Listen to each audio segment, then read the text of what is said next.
presented by T3.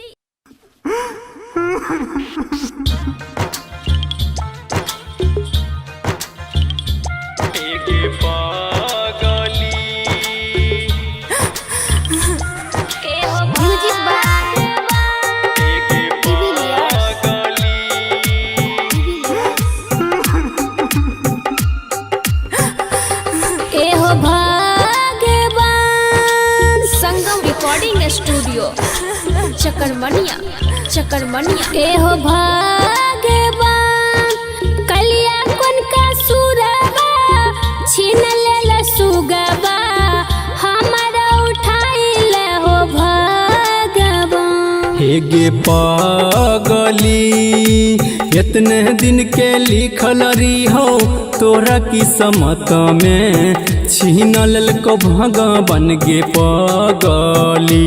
हे गे पागली हमर नहीं कसूर रहे तोहर नहीं कसूर गे भगवान बनैला कौआ भागली।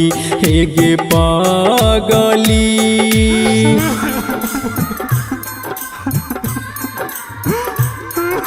म्यूजिक बाय डिविलियर्स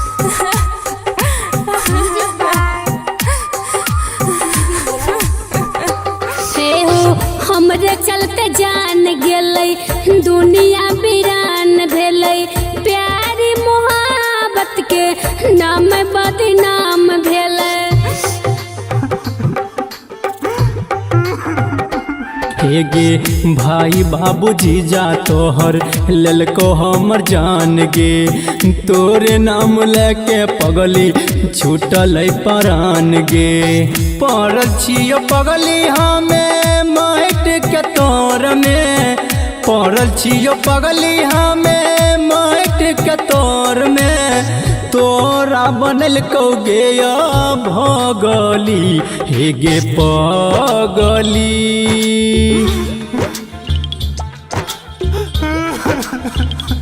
हे गे पागली इतने दिन के लिखल रही हो तोरा किस्मत में छीन ललको भगवान गे पागली।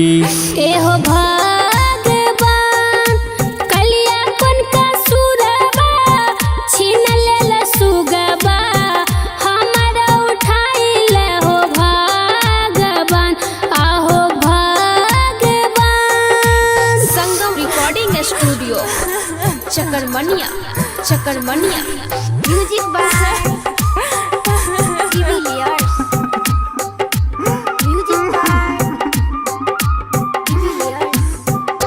हे हो प्यारी में भगवान दल हो विधवा बनाई हो बाबू छोटू के याद बड़ी आई हो।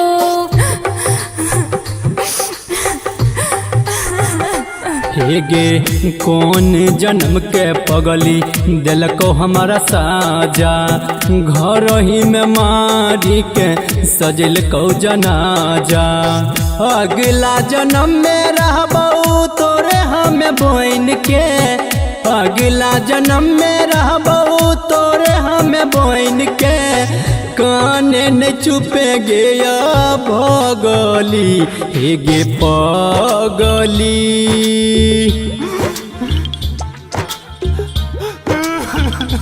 हे गे पागली इतने दिन के लिखल रही हो तोरा किस्मत में छीन ललको भगवान गे पागली।